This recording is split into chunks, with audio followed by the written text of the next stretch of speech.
With everything going on surrounding the Conjuring House over the past few weeks, I wanted to go directly to the source to see if I could get some answers about some behind the scenes workings of Jacqueline Núñez. And that's what we're going to be looking into today to see if it is simply strange. So the duo that I spoke to was Kody and Satori. Yes, Kody and Satori, of course, were the hub of controversy towards the end of last year and the start of this year. But irrelevant of that, you know, moving that to one side, I wanted to talk to Kody and Satori to see what it was truly like to work at the Conjuring House under Jacqueline Núñez, what it was like when she took over, and how things began to spiral out of control. And fortunately, they were more than willing to answer some of my questions. Now, what's important to state here is, unfortunately, because they were so busy, they weren't able to do a face-to-face interview like I would have liked, but Satori, over on her Instagram, was more than willing to answer a few questions. And as you can see, I have listed off a bunch of questions for Satori to answer. So that's what we're going to be diving into today, because although it's not face-to-face, I did get just as much detail. So let's get straight into it. The first question that I had was, when Jacqueline first took over the house, what was she like? Did she make any instant impression on you? And what happened in the house, and what was she like with the staff? So I wanted to kind of, you know, just see what it was like when she first took over the house. And to my incredible response, Satori gave a very, very detailed response, and she stated, when she took over the house, all of the former staff were super optimistic. We genuinely believed that she was going to do positive things for the house and the spirits of the house that we all grew to love. Kody and I's first impression of her was that she was very kind, but definitely a businesswoman. She wasn't in the field any time before the purchase that any of us know of, and she admitted that this was all very new to her. We were all very optimistic about the change in ownership at first and thought it would be a good learning experience for her and a positive change for everyone. Which really struck me as interesting because obviously, you know, she's never had any experience before with the paranormal. I think that's what Satori's alluding to there. But that really kind of struck me as interesting because I was like, oh, I always thought that there was something going on, but obviously she said she was a businesswoman first, and then, you know, everything else came second. So, the second question I asked was, what was Jacqueline's relationship like with her staff? Was she good to work for when she took over? Now, I want to be specific here. This is just aimed for when Jacqueline took over the house, not, you know, after, not in the recent weeks. Obviously, we all know about that situation. But this is what Satori said. At first, we all enjoyed our relationship with her and working at the house. There was a sturdy system in place, and all the staff were still able to stick together after the ownership change, which was perfect since we are practically a family and to one another. So, obviously, that's referring to the previous owner having a very, you know, set in stone kind of way. Things started to change, I believe, around the summer of 2023.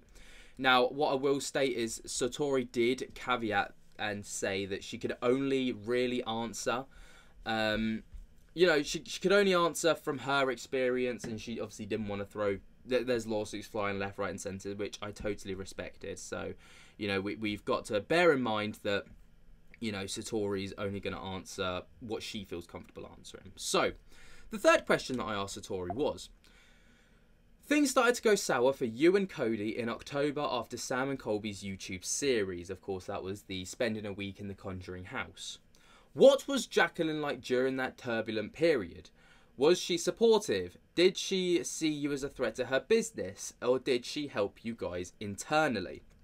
And this was something that I was very intrigued in because obviously there was so much controversy surrounding the duo with their method, for example, and, you know, for some business people, they might see that as a potential threat to business, so they might not necessarily want to be as involved or hands-on with you, or they might see you as a potential threat to their earnings. So I was curious. She responded with, so there was a lot of attention and debating around that YouTube series and what Kody and I do. I want to state that whether you believe us or not, We are real and have always remained honest about what we do. Respect to all opinions though, always. There is a lot of misinformation and misunderstanding on the internet. The owner and the staff have always retained their support and belief in what we do because of what we have all witnessed together. Business was doing incredibly well then. There had to be a notice placed in emails by the owner that on the website saying that what we do not do our method for people that book at the house. There was a set of rules in place for us and what we could do, what we could and could not do. So obviously, you know, it sounds like there was an element of support. You know, it's not like a performing monkey kind of situation where like people turn up and Cody and Satori just do their thing. Like what I suppose we saw with Sam and Colby in their YouTube series. Obviously, not too much in there about whether she was massively supportive, just that, you know, she had to put in some disclaimers into the website and into the booking emails. Moving on to question 4. In December, the barn burnt down and some of your belongings were caught in the fire. What was her response to that? What did she say that she'd compensate you for the losses, and how upset about the fire was she? Now, again, this is something that has been brought up recently as, you know, Cody and Satori have been on the news to talk about the entire situation with the barn, stating that she said that she would compensate, but yet hasn't compensated, so I was curious about the situation. She went on to state, "We did lose about $7,395 in that barn. It was multiple years of saving up money from what we do make money from, conventions, museum events, Patreon, etc. The fire broke out that night when Cody and I weren't there, but it was deemed an accident caused by a stain rags combusting. A person also working at the house was kind enough to do the work for the owner since he was trying to get more work anyway at the house. Total accident. We were all devastated.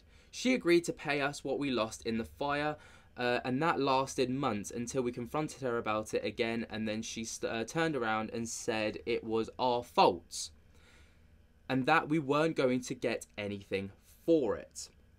We have lots of proof of her agreeing before then and acknowledging that it wasn't us at all.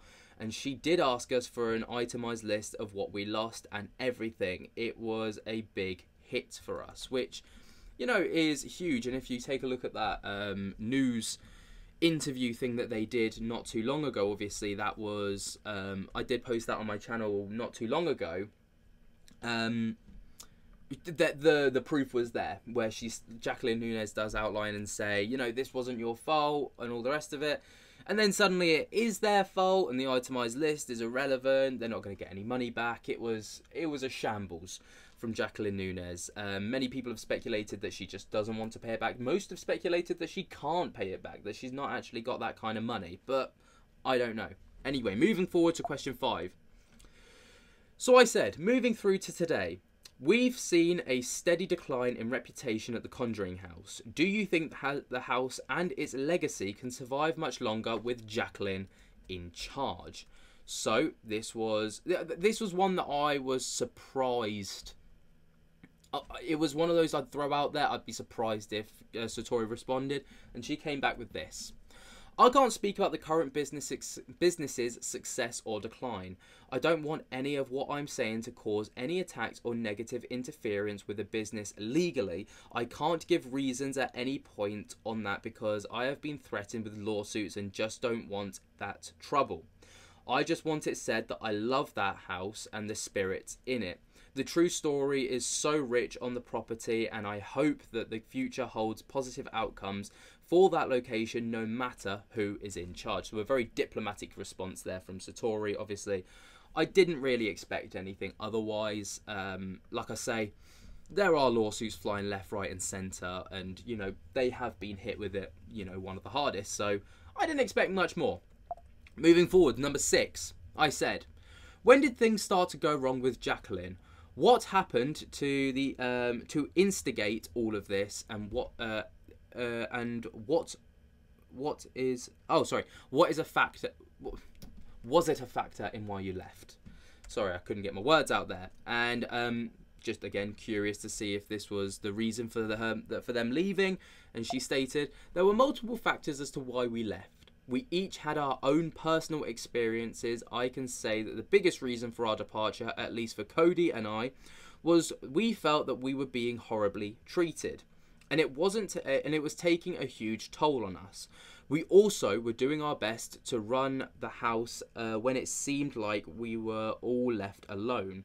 There's a lot I can't get into, but there was a lot that we had to figure out, fix and run on our own as staff away from the public eyes. And this is something that's been a recurring factor that we've heard from Brian Dansereau, for example, and many other members of staff who have come forward and have stated that, you know, Jacqueline Núñez, I mean, Jason Hawes, I think, said it in one of his videos where people would just turn up after, you know, paying thousands to go there for the night, and no one would be there to let them in, because Jacqueline's taken the booking, taken the money, but not sent anyone out to go and let them in, not gone herself to go and let them in. So these people would just be left just to wonder what the F is going on. So, you know, it was that didn't come as a huge surprise to me. Number 7. Did she attempt to blackmail you as you left? She stated that if people left, she would expose them as fake. Was she referring to you and Cody? Was it out of spite? Now, this is something that we kind of already knew the answer to, but I just wanted to get it from the horse's mouth. And she came back with, well, the best answer to that is that I shared screenshots on my father's live show that certainly seemed that way.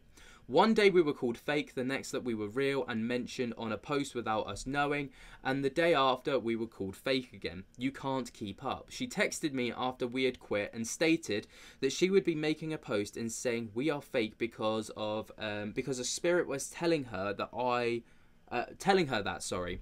When I confronted that as a hateful lie to hurt us, as well as the fact that she was just angry because she couldn't use us anymore, she did respond claiming that the sessions we did for her were a small bit considering the investments that she claims to have made for us.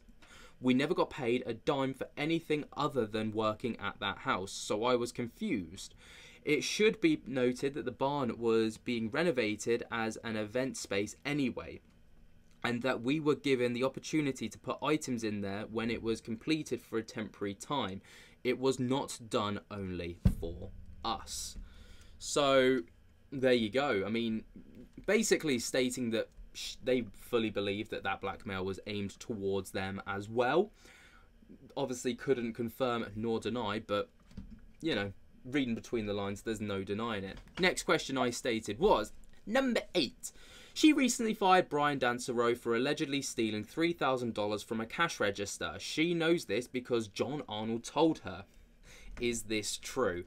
I mean, we know that it isn't true, but again, if you've got the opportunity to speak to Satori, you're going to ask these questions. She came back and stated, I do not believe that Brian stole in any money from the cash box, and I do not personally believe a spirit is talking to the owner. I worked with Brian, and he was always so kind and dependable. There are cameras at work everywhere, at least they did when I worked there. There should be camera proof if any theft did take place. Again, not an attack on anyone, just my belief on that. And I agree. You know, if you're going to attack someone in that way and state that they stole money, you know, you bet if someone accused me of that and it was my employer, you better be packing proof. More than just a dead person from the 1800s told me. You better have video evidence and you better have my face on that camera. Otherwise, I'm taking you to court, you know. But, next question. Number 9. Your own father, Jason Hawes, has been accused of attempting an assassinate her at 2:30 a.m. from a pickup truck. How does this make you feel? Obviously, we all know how that would make someone typically feel, but she responded with, As for the assassination claims against my father, it breaks my heart. It's obviously not true. The person that owned the pickup truck and was booked at the house that night did come forward and provide all the proof needed to show that it wasn't my father. I'm glad that everyone is seeing the truth here. I mean, absolutely. I mean, even as soon as, what was it, 3 or 4 days ago, Jacqueline Núñez was still texting Jason Hawes accusing him of attempting to assassinate her, which, jeez, man. Jeez. Can't keep up with it. Number 10. Many people are wondering why Jason doesn't take legal action against her. What she's accusing him of is defamatory. Why won't he go further? So I was just curious. This is my personal question, to be perfectly honest, because I was like, how is this not being taken further? If this was me again and I was being accused of an assassination plot, I'm going to be taking it further. She said, I can't really answer or get into that. I will say that everyone has been trying their hardest to handle and fix everything from the public eye though, away from the public eye though.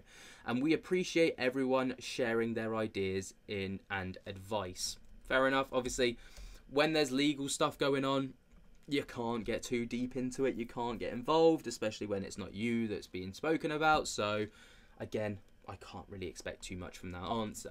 Number 11. Many people are just saying that what's happening is a mental breakdown, but some are stating that Jacqueline is getting possessed. What do you think of this? Do you think she's getting possessed? Obviously, we've seen many people come forward. I've seen it in my comments section, people being like, oh, she's suffering from a possession. And I'm like, how can you possibly try and defend this woman by saying that this is a possession? That's a cop-out. That's a get-out-of-jail-free card. Satori says, I can't speak on anyone's mental health. I'm in no way an expert or educated on the subject, and I don't want to push any misinformation about it, but I do not personally believe that she is possessed. There you go. I mean, obviously, very, very diplomatic response there from Satori. Next question was, what are your thoughts on the Conjuring House's latest Facebook posts talking about some, quote, great disclosure and how Jacqueline works with some powerful underground people? To me, it sounds like some kind of Illuminati. What is she talking about in these posts, and why does she say that she was put in place by the Conjuring House to help with the great disclosure? I mean, that's literally, it sounds like something out of a movie or out of a TV series, but it's not. This is literally real life. This is genuinely happening. So she said, my thoughts are that I'm very concerned. All the staff is. I don't have any ideas as to what it means or where it's coming from. If help is needed, I hope that it comes.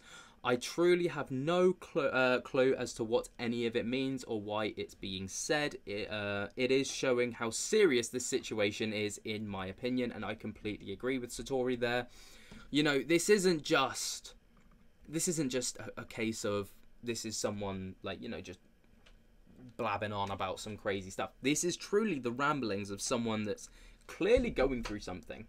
And again, I echo what Satori said. I'm in no way going to be able to try and claim that someone's got mental health issues, because I'm not a professional in that field. But I've seen many people who have been like psychiatrists, for example, in my comment section stating, yeah, this is just go and look at the comments. People are like, I deal with this kind of thing on a daily basis.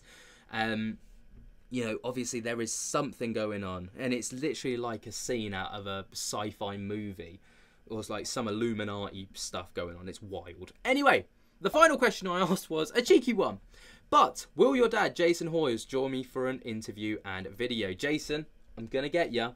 I'm going to get ya. If you see this video, hit me up, man. I know you've been seeing my Facebook messages. Your little head pops up next to my message, so I know you're seeing it. Come and join me. And she responded. I wanted to end it on a little jovial note as well, because it's quite heavy. And she said, haha, I can always try and ask that for you. He's not that cool though, so, and not a problem. I hope that I answered the questions well. I don't want to get any trouble or seem like I'm trying to maliciously hurt or attack anyone. Now, I felt like it was important to introduce or include that little caveat there, because, at the end of the day, I reached out to Satori for this, and I think it's very, very important that we make this clear. I reached out to Satori. Satori didn't come to me to tell me this. I sought her answers, because I've obviously been following this with great interest and intrigue over the past few weeks, and I thought, I'm going to ask someone who worked at the house, who was there, and who better to ask than Satori and Cody. But obviously, you know, I do want to make that clear that I was the one that reached out to Satori. I asked her, and I was going to try and see if they would do a video call, but they're very busy people, completely respect it. So, you know, but Satori did take the time to write out these messages and respond to me. It did take, you know, I saw how slow the messages were coming in, so she did take a lot of time to answer these questions. So massive respect to Satori for that. But what do you guys think on this entire situation? Let me know your thoughts and opinions down in the comments below. While you're down there, be sure to jump scare the hell out of that like button, subscribe if you're new, tick on my little bell to get notified whenever we upload to the channel. And until next time, guys, I hope you have enjoyed. Can't wait to see the next one, and I'll speak to you later. Peace.